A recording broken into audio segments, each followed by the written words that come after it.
If you aren't familiar with Clint Locklear's Trapping Radio, you are missing out on one of the best trapping resources on the web. Every Friday night for the past several years, Clint has published a completely free of charge trapping podcast. It is a gold mine of information. 2 years ago, he interviewed me. It was after midnight, and I was sick, so I sound pretty rough. But I've had some people ask for links lately, and with his permission, I'm reposting this hour-long interview on my channel, as well as a link to his show in the description below. If you aren't subscribed to his show, you are missing out, and you owe it to yourself to check it out.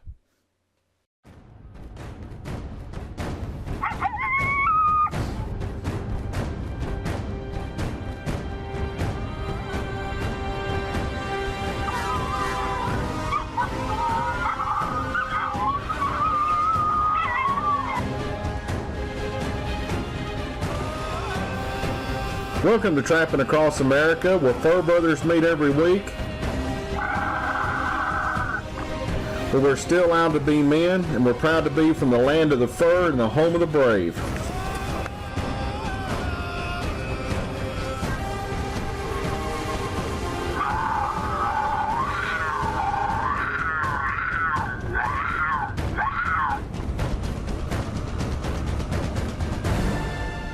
Now tonight, we have an interview with Tim, which is on Wolfer Nation. He's done he did a video review for us. He's done some stuff with me on Survivalist Prepper. I stopped and stayed at his house last night outside of Birmingham, and I got to interview him about midnight last night. And this is a very different perspective of trapping than most guys have thought about. Tim traps for a different reason than most of us that listen to this show trap for it. Very, very eye-opening, logical way he goes about what he does in Birmingham. And if you live in a populated area, let me tell you, after you listen to this interview tonight, you have no excuse not to catch fur. None. He takes that out of the equation because he's doing it in a place where there's over 1 million people. And he's been doing it for years, and he's been doing it in different cities. And the fur's there, you just got to go get it. And we're going to get into that, and he's more of a meat trapper, guys, than he is a fur trapper. Same principles apply if you live in an urban setting. Let's go and get started with our interview with Tim, better known as Beaver Trapper. And we're going to switch gears a little bit from just fur trapping, guys, to meat trapping. So instead of saying organic free-range wild fur farmer, I guess we'd have to say Tim is an organic free-range wild meat farmer. We can do that. Let's get on with the interview and talk with Tim. Okay, I'm with Tim, and a lot of you know him as Beaver Trapper on the Wolfer Nation forums. I'm coming back from giving instruction down in a little bit farther south Alabama, and I'm stopping in, and I don't know what happened to man, but I don't know. Bourbon always seems to be part of the deal when we're doing these radio shows. But we were talking earlier, and one of the things that I've kind of had some guys talk about was, urban trapping, but for fur, or semi-urban in the burbs, and that is what you do. Well, I would actually call it meat trapping.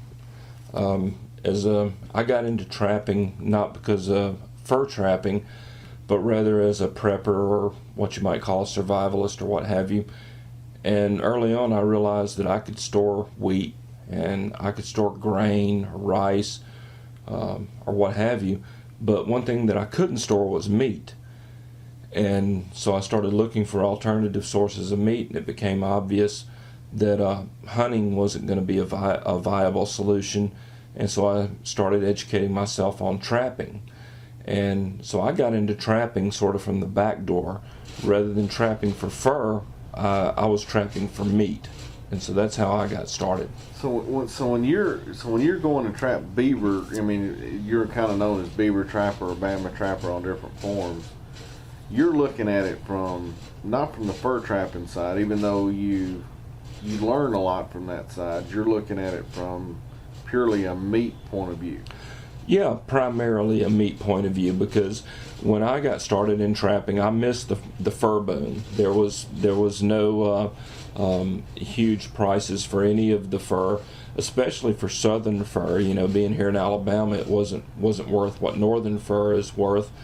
So it was kind of a money losing proposition if you're going to just trap for fur. But when you factor in the fact that you're getting meat and you look at the cost of meat in the supermarket, then it became economically viable.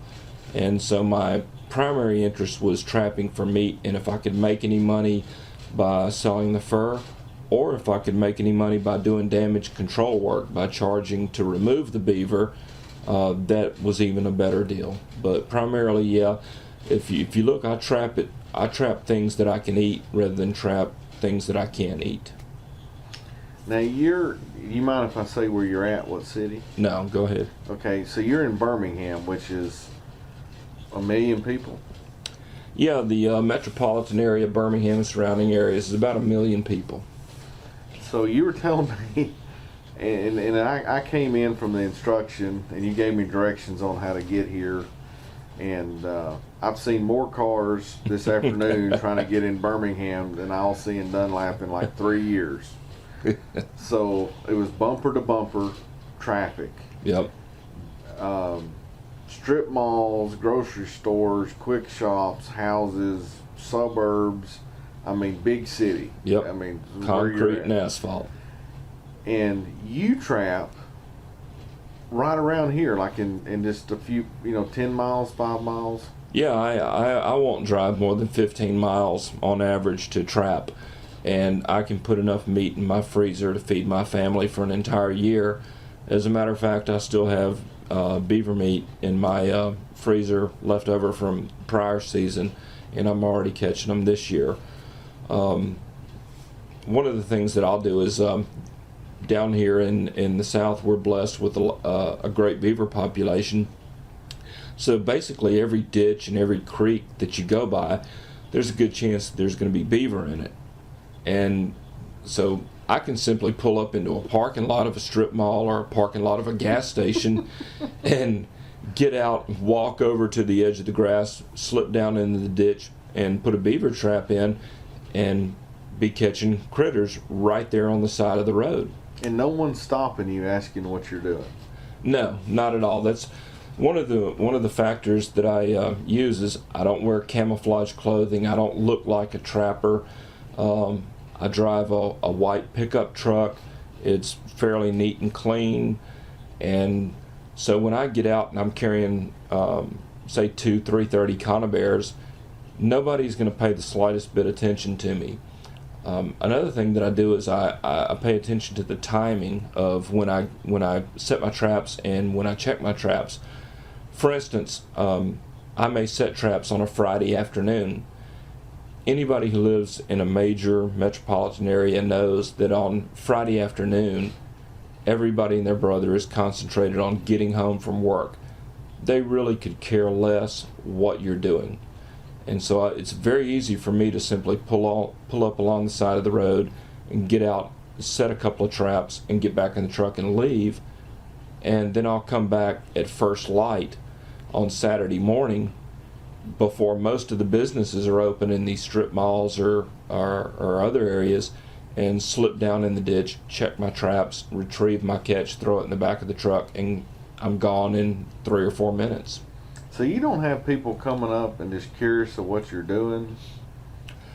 No, and I think a lot of it is the timing. Like I say, if you are setting your traps during rush hour on Friday afternoon, people have better things to do than to get in your business. They're worried about getting home. They're focused on getting home after their job and after their long week. And if somebody is pulled over on the side of the road, all they want to do is go around you and go about their business. And likewise, when I do a check, if I can get up early enough in the morning on a Saturday or a Sunday morning, most of these businesses in these strip malls, they're not open yet. So there's nobody there, there's no prying eyes to look at, and they're simply not concerned. I'm not hurting anybody. And most of the time, they're not concerned about it. Now, what are you when people think of cities like all when we think of trapping, we're thinking, the more rural the better.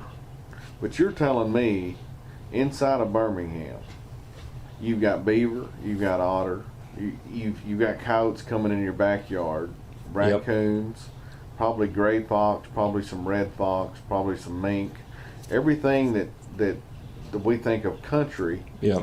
You've got here, but it's totally unmolested. Yeah, they're to me they're a lot easier to catch because they're used to human interaction.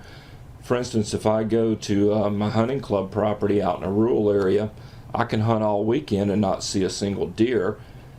But then when I come home into the suburb, I have to swerve and avoid hitting 2 deer as they jump across in front of my truck on the way home. And it's it's the same way with the critters. There's an apartment complex in downtown Birmingham, and I was talking to one of the security guards there, and he told me that he's got red fox trying to come up and eat out of his hand. He's the overnight security guard, and he feeds them leftover hamburgers out of his hands. You're not going to go out in the wilderness or out in a rural area and get a red fox to come up to you in the middle of the woods and eat out of your hand. It's just not going to happen. If you look at apartment complexes, most all these apartment complexes around here have lakes, and they're covered up with ducks, with geese. There's the Canada geese are so numerous that, they're a nuisance. So there's, to me, there's more food running around in a more restricted area here, and it's also easier to catch and harvest because it's more used to human interaction. And you were also saying that you've talked to some hay farmers that are on the interstate, which is real busy around here, and there's a few places where stuff goes under the road, and that's where everything travels. Yeah, you really need to take a look at Google Earth. It's one of the tools that I use a lot. And one of the farms that I have permission to trap, the farmer owns land on both sides of the interstate. And if you take a look at Google Earth, you'll see that there's a creek that runs under the interstate on this gentleman's property. And that's a natural crossing. It's one of the few areas where the animals can go under the interstate rather than over the interstate. And when they go over the interstate, they tend to get hit. And that's not good. So anytime you can find a feature like that, a natural funnel, it's just a magnet. Every animal is going to know where that is. Every deer is going to know where it is. Every coon, every otter, every mink, everything is going to know where it is. And so you can do a lot of scouting for terrain from your home computer just by looking at Google Earth and looking at the areas around you and seeing what are the natural barriers and where are the creeks and that sort of thing. So when I think of Birmingham, I wouldn't think of like otter trapping. Yeah. I could see beaver, like in Chattanooga. I see a lot of beaver as I drive around. When I'm in Chattanooga, I see that. I just don't think of otter because it's city. Right. When I think of city, but the otter don't seem to care. No. They care if there's water there, and they care if there's food there. They really don't care what kind of buildings are on the bank. That doesn't really affect them. As long as there's a supply of water. And the thing to look at is the interconnectivity of the water systems. And that's one thing that I've found that's very important.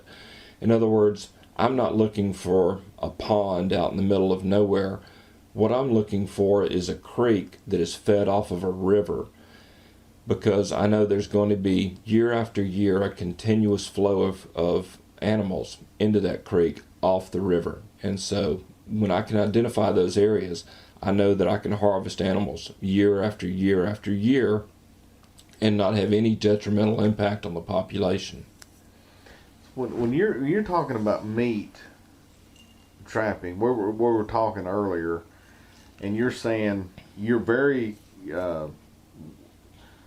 like, to me, I'm amazed more trappers don't eat beaver meat. Yeah. Because it's good. It's great. Yeah, It's really good. It's better than beef. So you're saying that if you snare a beaver, you want it to be skinned within 2 hours. Yeah. Just so it's fresh, kind of like a deer. Yeah. And then you take a really good time to get all the silver off the meat Right. and all that. And you're getting 5 to 6 pounds of pure, just Boned out meat. great protein. Right. And then you grind that Yeah. into hamburgers. Yes. And you're going through it, and you're looking at it from, unlike a lot of trappers will look at it from the value of the pelt, Right. which down here this year, beaver's probably going to be somewhere around the $15 to $22 range. But you're looking at it from ground beef's price is, what is it, $3 and Yeah, $3 or $4 a pound, and that's for the Walmart variety ground beef with the pink slime and everything else mixed in. If you go to a health food store and you get organic grass-fed beef, you're going to pay about $7 a pound. So if I average 5 pounds of ground beef or ground meat off of a beaver, it's $7 a pound. That's $35 worth of meat off of the beaver. So before I do anything with the pelt at all, I'm already plus $35 right there. And if I get anything at all out of the pelt, that's just extra. And plus the casters as well. If I sell the casters or if I use the castor glands, that's even more. But I can, in my opinion, the meat on the beaver is worth more than the pelt. I can see that. And most of the time, you're grinding that into hamburger meat. Yeah, I do 2 ways of processing a beaver. One is, both start out the same way. I do sort of a gutless method of quartering up a beaver. And that is, I take the hind quarters, I take the 2 front quarters, and then I take the back straps off the beaver. And I do that all without gutting the beaver. That's just extra work and extra mess that I really don't want to deal with, and it's really not worth it. That sacrifices a little bit of meat. I lose the rib meat, I lose some meat off the neck, and that sort of thing. But on an animal the size of the beaver, it's really not that big of a deal. So I end up with about 5 pounds, 6 pounds on average of trimmed out boneless meat. And if I cube it up, I'll grind it into burger. Some of it I will keep in quarters, and I'll use that for stews, soups, and bake it into casseroles and that sort of thing. In other words, serve it on the bone like you would with any other roast. So I either keep it bone in or I trim it off the bone and grind it. And when I grind it, I'm doing about 80% by weight beaver and 20% by weight, and I use bacon ends, and that seems to work real well. You want to make sure that your meat patties well, that it's not too wet and falls apart. You want it nice and dry, and you want enough fat to make it hold a good patty when you put it on the grill. So you flip it, it doesn't break apart. Now, what's your wife and son think about this? Well, I've got a 9-year-old boy, and he absolutely loves it. There's no telling how many pounds of ground beaver that he's eaten, and it's good for him, and he loves it. My wife she'll eat venison, but she hasn't made the jump into the other animals yet. But we're still working on her. As far as I'm concerned, that just leaves more for us. So it's not a bad thing. So your trap line is so much different than, I mean, like when you watch other stuff like on YouTube and Wolfer Nation, and Yeah. I mean, you're like going from parking lot to parking lot. Yeah, literally. When I first started this, I trapped out of a Volkswagen Jetta. I didn't have a truck, and to be honest, I didn't want a truck. It was unwanted attention.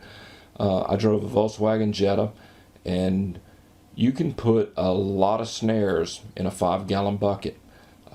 You can carry a couple of dozen 330s in the trunk. And once again, I don't wear camouflage when I'm doing this. I try and dress relatively. But you gotta have waders on. It depends. A lot of times I'll just wear muck boots, knee-high rubber boots. Okay. In other words, if I get out of the car and I walk into the weeds, if I know there's a beaver dam and I can walk out onto the beaver dam, I can very easily put a couple of 330s on the crossovers and not need waders or hip boots. I can simply go with muck boots. And that sort of goes into the efficiency aspect, which is a good point to point out.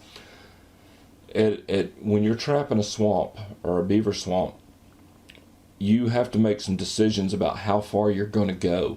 You can put on full waders and get out there chest deep and get into some really inaccessible areas, but that's going to require that you put waders on. It's going to require a lot of energy for you to wade out into the water. It's going to lengthen your time at the set, which for every minute that you're exposed is another minute for somebody to notice that you're there and start asking questions. And so you have to make a value judgment. Is it better to spend that extra time, or is it better to simply get in, set the dam crossovers, and get out?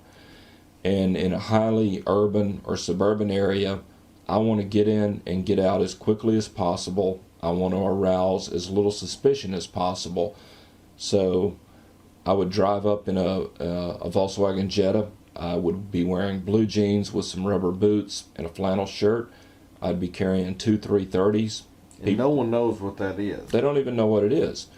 You simply walk out there, set them on the crossovers, walk back, and literally in 3 or 4 minutes you're done. Then you come back the next morning right at first light, and a lot of times you can check your sets from the car. You don't even have to get out of the car. And if you can't check them from the car, you simply walk out there, and within a few feet you can see if you've caught anything or not. And if I made a catch, I would simply pull the trap, walk back, throw it in the trunk, throw it in the back of the truck, and be gone. I wouldn't bother to remake it because I've made my catch and I'm leaving. I'm in and out. Real quick, is there anything else that you trap besides beaver that you're eating? I've done a lot with coon, and to be quite honest, coon is way down on my list. It's certainly edible, but it's not one of my favorites. Put it this way, I would prefer to eat beaver over venison any day of the week. Coon is one of those things that in a survival situation or in an economic displacement situation, I would definitely be open to eating it, but it's not one of my preferred foods. I haven't had the chance to get into nutria yet. That's one of my goals for this upcoming season. We don't have nutria in my area, so I have to travel south in order to get them, but that's one thing that I intend to try. But see, I've never eaten nutria because bobcats like it so much. I never. No. There's something about it. It's got a sweet smell, and I would say it's probably pretty good grilled. Yeah. But the bobcats, you cut one of those in half, wire it to a tree, put traps, or depending on what state you're on, you put a 330 like Louisiana or Mississippi, you'll have a cat there in a couple days. So, see, from a fur trapper's point of view, that would be a waste to eat it. And Right. you're saying, because I can buy a lot of meat for a bobcat. Right. But you're looking to. I'd be curious to what you think about that once you get a hold of them. Yeah, it's an interesting economic perspective. You know, everything has an economic value, and you have to weigh the value of the fur versus the value of the meat. And in years past, the southern fur simply hasn't been worth that much, and so I've focused on trapping for meat. And so it sort of skewed my views a little bit. But hopefully with fur prices coming back, I can do a little bit more with putting up fur this year and get a little more return on my efforts. Well, you know, you're making me feel bad because, I used to brag to everybody up north in Louisiana, in like Minnesota, they'd be bragging about $40 beaver, and I'm getting $35 for bounty in Louisiana. Yeah. then I'd sell the hide for 18. So Artie's making more than someone in Mississippi. And if I would have threw the meat value in there, Yeah. I mean, I'm getting up to otter status then. Right. Off catching a beaver. Right. Right. Yeah. The other animal that I eat is muskrat, and fortunately the prices are coming back up on that as well. And of course, the smaller the animal you get, the less it pays to bone it out. So you need to eat it whole. I mean, How are you doing your muskrats? basically, I cook them in a casserole dish, just like I would a roast or that sort of thing. So are you? Can you help me out? So I've never eaten muskrat. I mean, I've eaten the legs off a few of them just to play around a little bit. But so you're deboning that to put it in a casserole? No, I'll basically I'll take the head off. I'll get it. Take the head. In other words, dress it just like you would a squirrel. Okay. And then I'll take the head off and put that in a casserole dish with, either noodles or rice or whatever I'm going to do, and use that as the meat course. So what do you season that with, or do you season it with anything? I'm a big fan of Tony's seasoning, Cajun seasoning. I like hot food. I like spicy food. You can season it basically with anything you want, but I've yet to find anything that Tony's doesn't make better. So. It's like in the Army, Tabasco sauce and Tabasco. everything. That's right. Well, one thing that I think a lot of guys that, sooner or later most trappers will go, I'm going to try this. When it comes to beaver, raccoon, bobcats, different things. Like I don't think I'd be trying to eat a fox or a coyote anytime soon. And they think because it's wild that they got to season it, they got to soak it, they got to do this, and that's why it's bad. Yeah. I mean, you need to treat. This comes back to the difference between fur trapping and meat trapping. With fur trapping, the goal of trapping the animal is to harvest the fur. With meat trapping, the goal is to harvest the meat. And so it's a totally different perspective. It's just like if you shoot a deer, you want to field dress that deer as quickly as possible and get that deer cooled down and get the meat cooled down. You wouldn't want to strap that deer across the hood of your truck and spend 6 hours riding around town showing that deer off and then go process the deer and expect it to taste good. It's simply not going to happen. And so that's the thing with meat trapping, is when I make a catch, the first thing that comes into my mind is, did I catch this in a conibear? How long has the animal been dead? Was it something that I caught in a snare? Did I shoot it myself? Let's go home. Let's process this. Let's get this meat cooled down. And so it's not about soaking it in vinegar, soaking it in buttermilk. None of that. It's not about that. It's about cooling the meat down as quickly as possible after you kill it and being as clean as possible when you butcher the meat. It doesn't matter if it's a squirrel or a deer or a caribou. The same principles of cleanliness apply. Well, my favorite thing for beaver is I take those back straps out and I'll cut them thin. And when I was trapping with Newt Sterling, he's the one that got me doing this. I would actually hit those little medallions with a rubber mallet. And they'd almost make like little potato chips. Yeah, flatten them out. And then we would fry that in butter or bacon grease with salt and pepper, and you could eat them until you just pop. Yeah. And really, like you said, it's better than beef. Just most people don't try it. I'm glad most people don't understand that, because it'd probably be a lot less out there for me. And I really enjoy being able to ride around the parking lots here and drop off in the ditches and get food for my family. It's like but you're not doing this because you're poor. You're doing it because... Well, that's a good point. I'm not poor. However, the way things are going in this country, I think all of us are going to end up poor.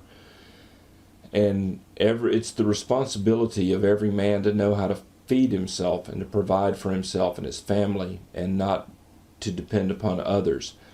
And the grocery store may not always be there. We may not always be able to go and buy a hamburger. We may not always be able to go and buy meat. And there's a lot of food swimming around or walking around in the average suburban neighborhood, and I'm simply taking advantage of that resource to put good, solid, healthy food on my family's table.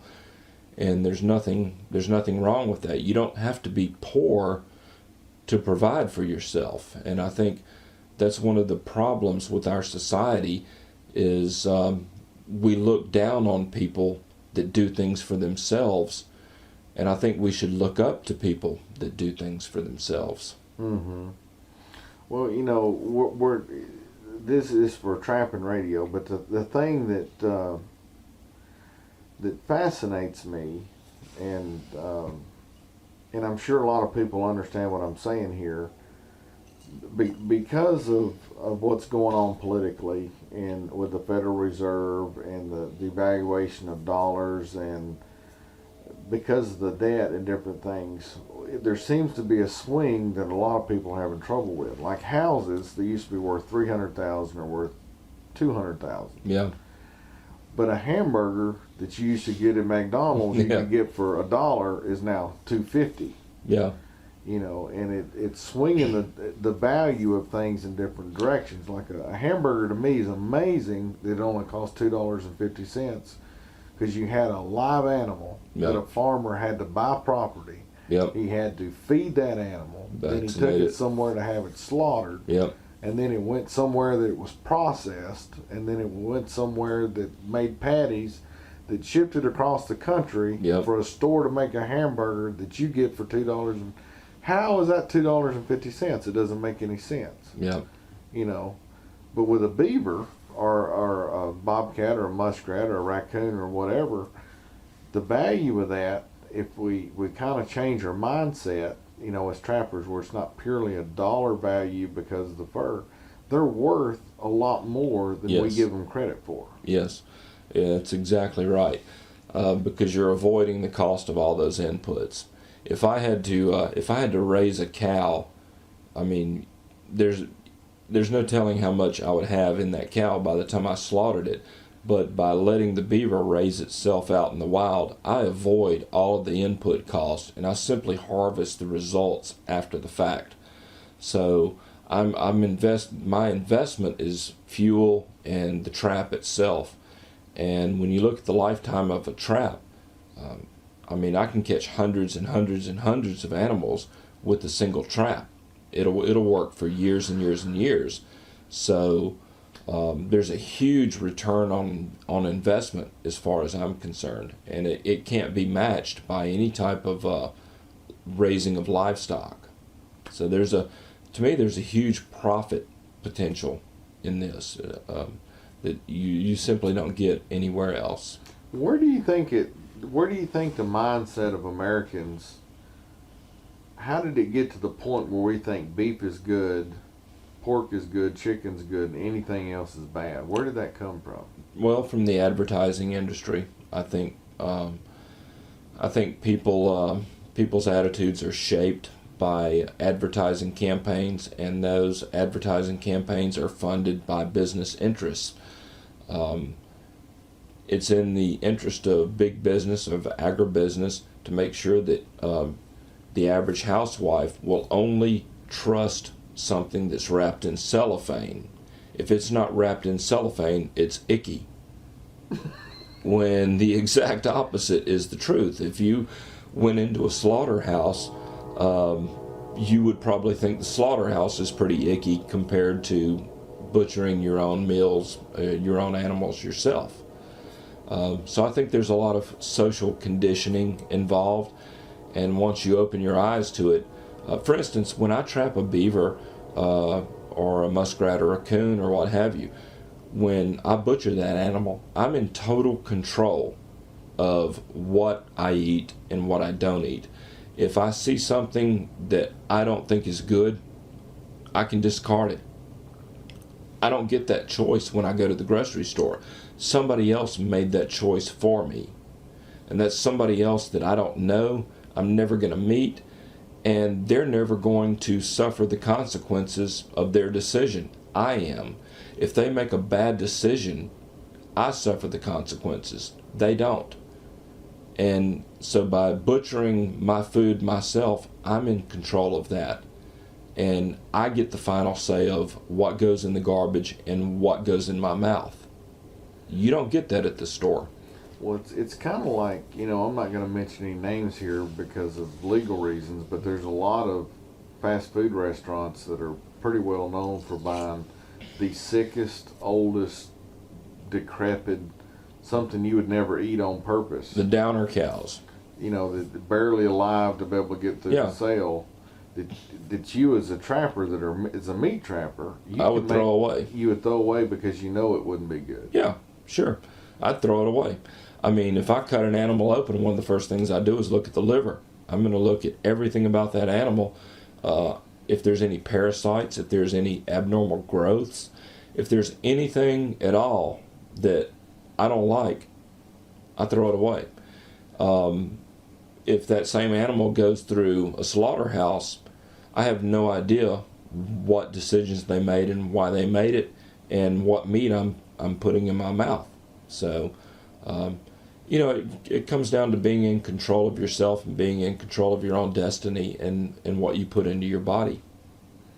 I mean, to me, this is an interesting way to look at trapping. I had some friends that were trapping up on a river in the northeastern part of Tennessee, and they got below a chemical plant, and they caught some beaver. And when they skinned those beaver, the fat and the meat on that beaver was orange underneath the hair. Now, see, you as a trapper, the way you're looking at it, you'd go, I ain't eating this. But if it was going through a food processor, the way you're looking at it, they could add some food color to it, and you'd never know the difference. You'd never know. And you'd still eat it. As long as it passed some sort of test or some sort of reference, it'd be perfectly good in their eyes, whereas it would not be good at all in my eyes. Now, have you had to deal with the police? I mean, did the police come up to you and want to know what you're doing here in Birmingham? Well, fortunately, here in Alabama, we have a sort of a laissez-faire attitude on things, and I've been approached twice by police officers, and basically they were curious as to what I was doing. I got approached one time. A police officer said, I know you can't be stealing anything because there's nothing down in that ditch to steal, but I'm just curious, what are you doing down there?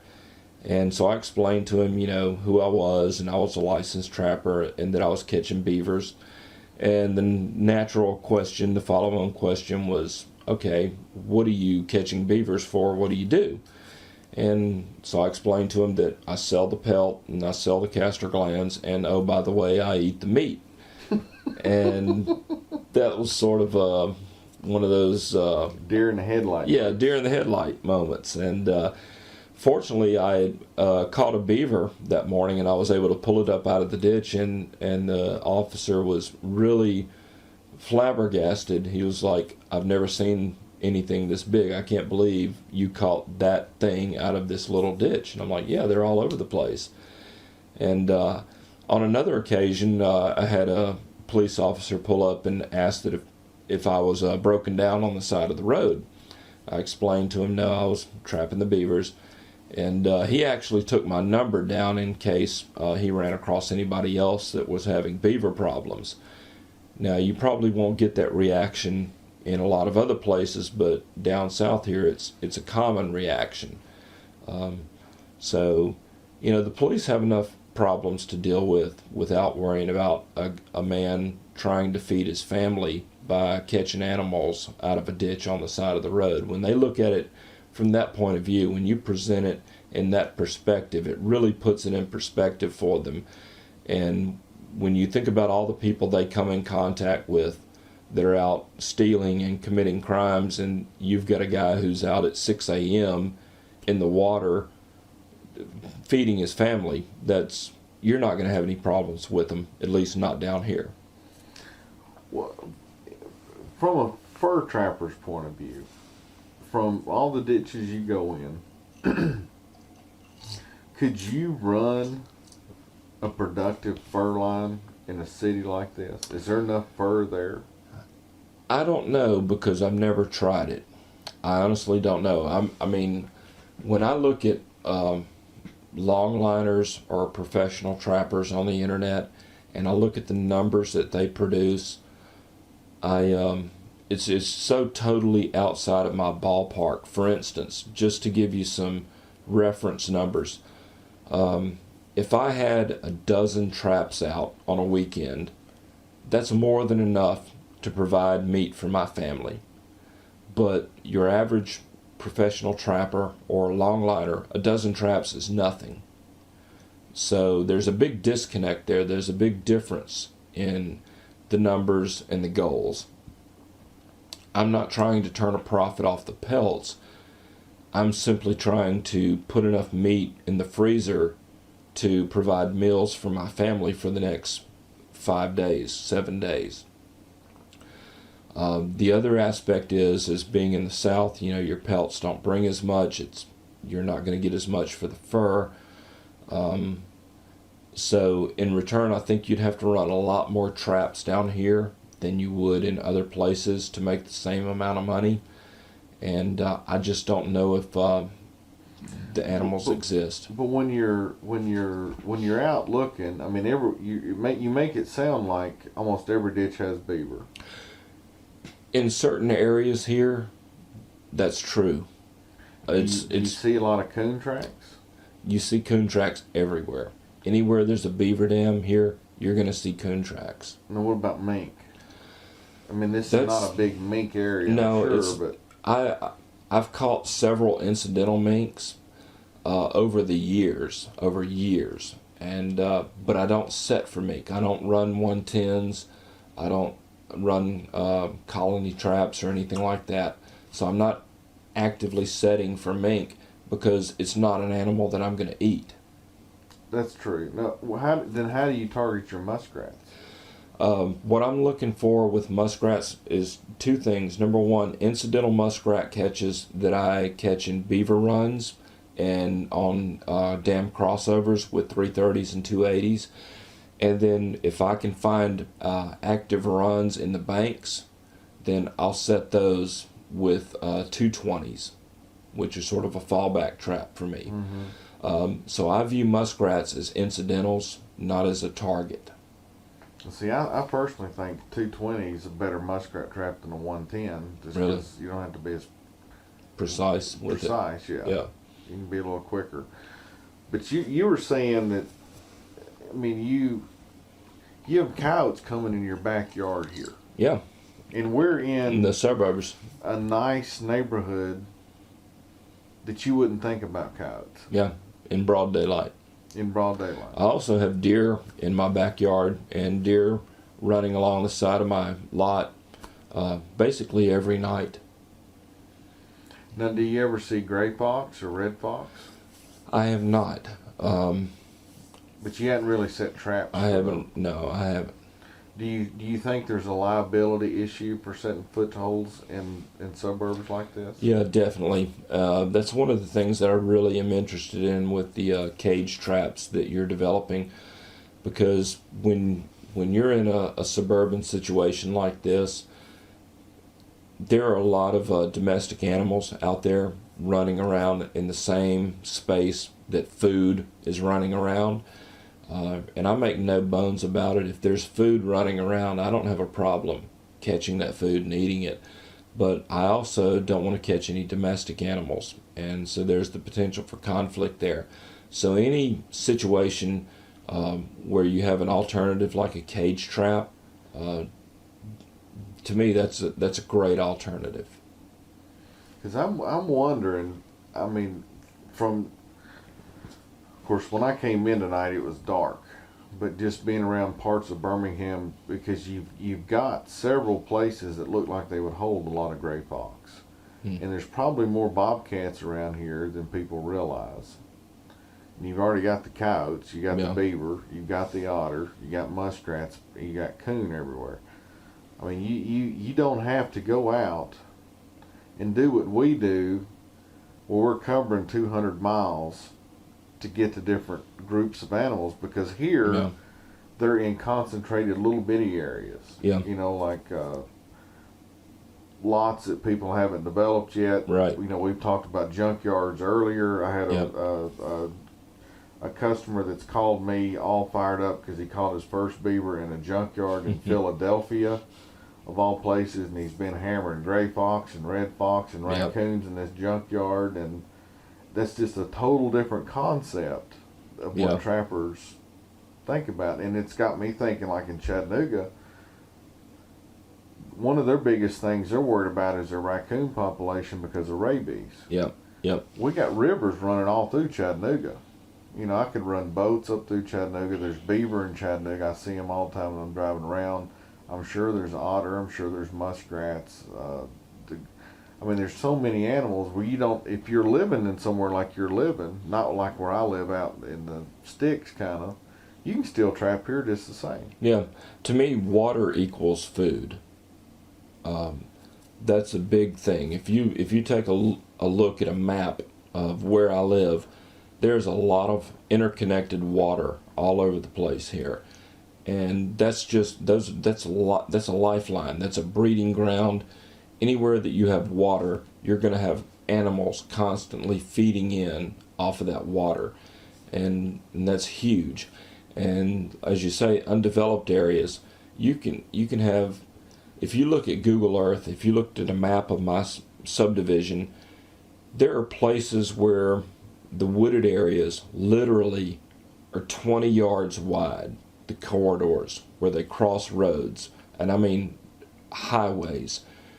And those are natural funnel areas. That's 20 yards wide, and there's a house here and a house there, and it's 20 yards of woods separating those two houses, and there are deer and everything else, deer, coyote, and everything else running through those little corridors.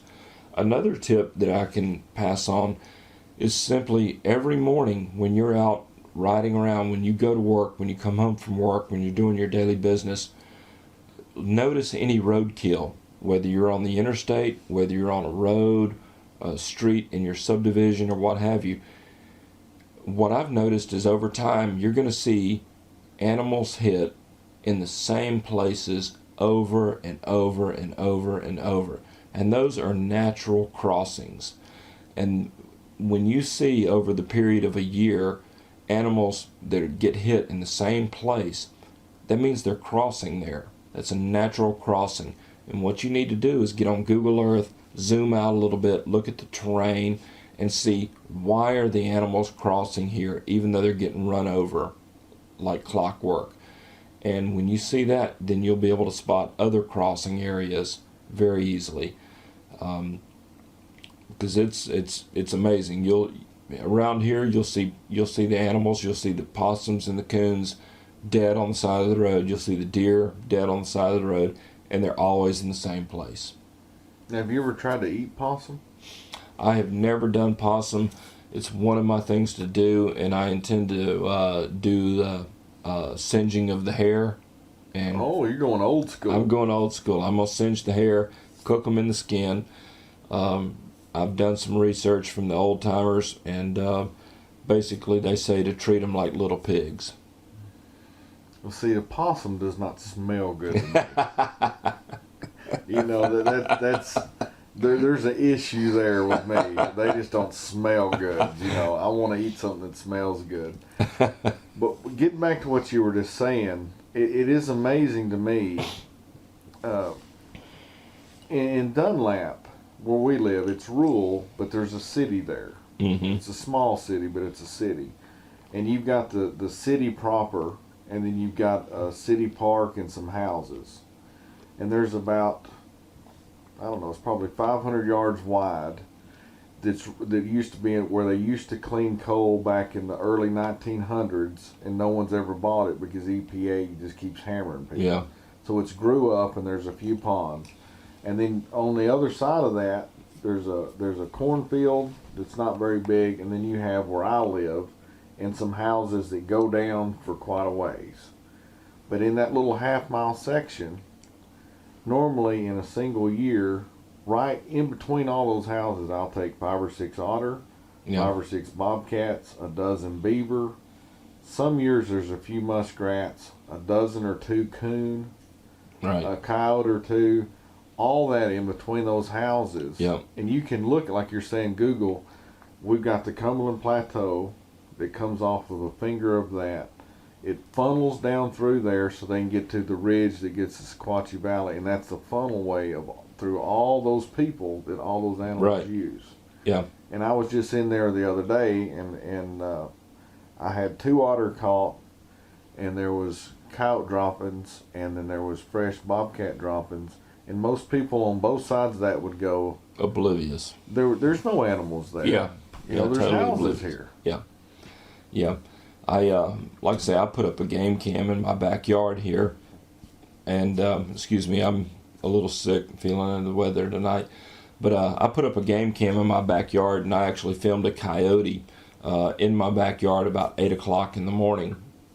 And my neighbors, when I showed them the video, they were shocked. They could not believe that there were coyotes in our neighborhood, much less in their backyard at 8 o'clock in the morning.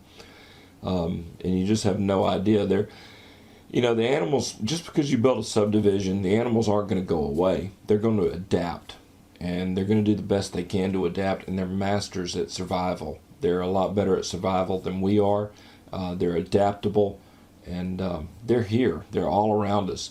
And the main thing to take away is that there's a lot of food walking around you every single day, and the food's just not in the grocery store wrapped in cellophane. Food's in your backyard. The food is on the side of the road on your way to work, and you need to understand what it takes to catch that food and harvest that animal to provide for your family, and do it in a safe and effective manner.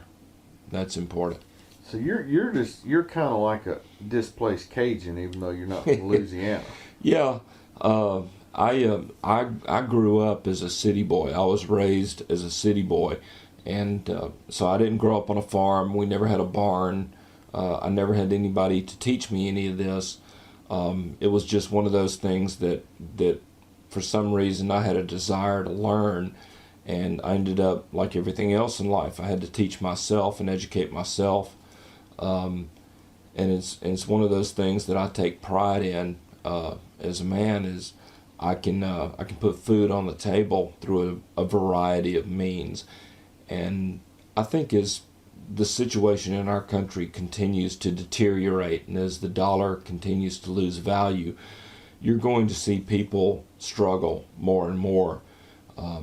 We have people that live in $300,000 houses that can't afford to buy groceries, or they're really struggling to make ends meet.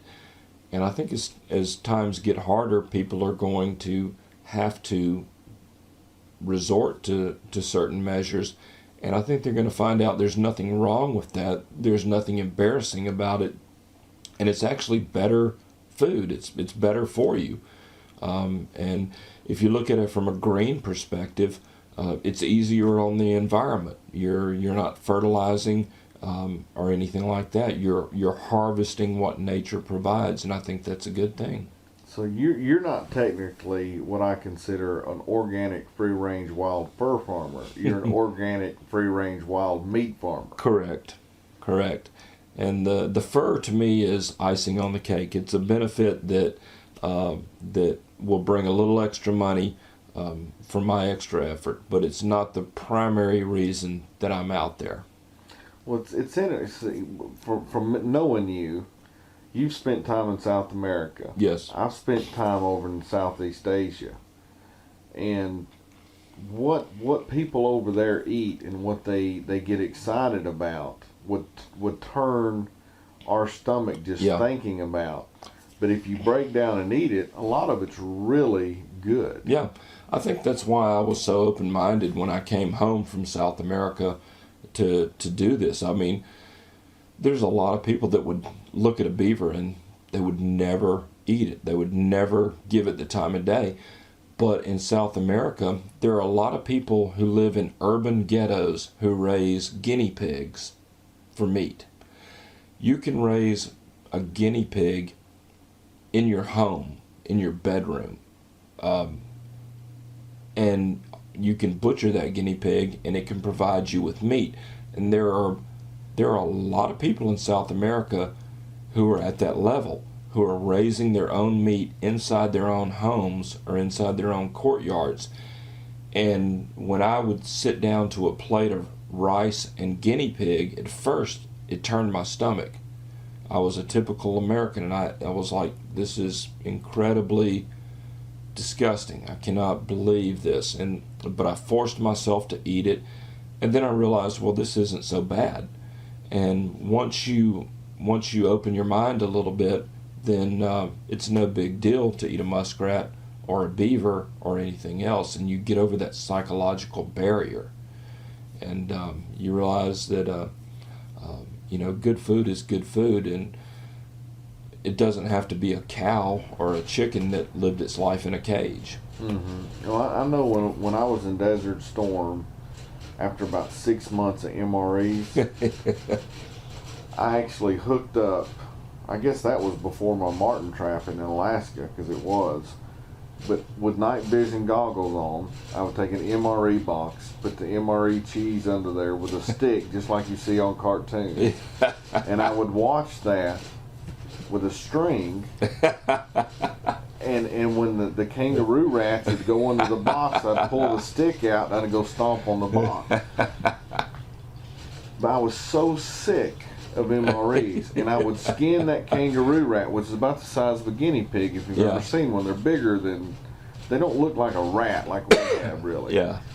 And then, during the day we could have fires because you didn't have the light discipline like you had in the military. And I would roast those. Yeah. And the first couple of times I did it, people would do gagging noises and this, that, and the other. But after you get that sizzling meat going and all that, they're eating that cold MRE, and I'm eating that kangaroo rat, things twisted a little bit. Yeah. Let me try a little bit of that. Yeah. Could you catch me one of those? The first time I ever ate beaver was with a friend of mine. We were out camping and trapping together, and we had an MRE beef stew entree, and we trapped a beaver, and we skinned the beaver, quartered the meat up a little bit, and we got the bright idea that we were going to throw some of this beaver meat into the beef stew MRE and heat it up. And we were shocked at how good it was and how far it went. And that was the first time that I ever tried beaver, was in an MRE beef stew entree. See, I'm amazed that didn't ruin it, because beef stew in an MRE leaves a film in your mouth that water can't get out. I mean, I don't know if it's chemical or what it is, but it's I couldn't stand the beef stew. I think it might have had to do with some bourbon involved in the mix. I don't know. I don't really remember. Well, this has been a very different type show, but it's an aspect of trapping that me and you're on the same lines, and a lot of people know because of survivalistpepper.com that's on Wolfer Nation, or you can get to it from Wolfer Nation. And it's just something I thought, since we were together, that it would be a neat kind of interview to see, not from a fur trapping point of view, but a meat trapping point of view. And if guys find themselves in situations, it's okay to eat it, and it's good to eat. It really is. Beaver, I really think if you could change the name of beaver, you put the beef industry out of business. Yep, you would. Absolutely. It's that good. And then all the other things you can attempt. I don't know about possum. Well, one of the best things was, my son, he's 9 years old, and he's used to seeing me skin animals and quarter the animals up and grind the meat. And, of course, he loves the burgers and all the stuff that we make out of it. And not too long ago, a couple of his little buddies were down, and they were typical suburban kids. They had obviously never seen an animal skinned and quartered up, and their eyeballs just about popped out of their heads when they walked around the house and saw what I was doing. And I heard one of them ask my son, "What is that?" And I was really proud, because my son said, "Oh, that's a beaver. Haven't you ever seen a beaver being skinned before?" And it was just so nonchalant, you know.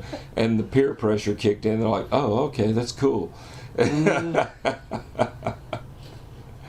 Well, the funniest thing in it, well, it wasn't funny, but I remember when I was skinning, when I got back from Alaska and I have a place to skin, I skin at my dad's barn.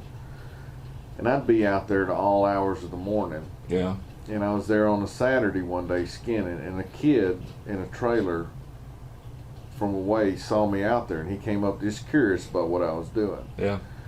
And he saw me skinning, and he was just amazed. He's never Yeah. seen anything like it. And he started asking questions, and like most trappers, when a kid shows interest, you kind of try Yeah. to prod him along. Yeah. And he was like, "Well, do you gut them?" I'm like, "No, I don't. You know, I don't gut them, and this, that, and the other." I said, "The only thing I'm doing is taking the back straps out of them, and you know, to me, it's like sausage in the morning. You just fry it up and you eat it." Yeah. He started playing around with those beaver, and he was like, "Wow, this is the liver, and this is the intestine." Yeah. And I was like, "Well, you know, it's kind of weird, but if he wants to play around and see what one looks like, I guess that's okay." That kid had intestines and organs strung all over my dad's barn before I Yeah. realized what he did, and I had to clean them all up. Yep. Yep. That's right. Well, Tim, I appreciate you taking the time to do this, because No I know problem. it's late, and I know you're not feeling good, but Yeah. I thought I'd use our friendship a little bit and get you to do it even though you're sick, and because it's a neat thing, and it's a different aspect of trapping, and that's one of the things I always get on YouTube. I'm always amazed. I get these comments. It's either, you know, you're a SOB redneck screwing your sister and this, that, and the other, and you know, when I find you, I'm gonna beat the snot out of you, you know, and I don't respond to those, you know. And a lot of them are, why, like I just had a YouTube comment from Finland.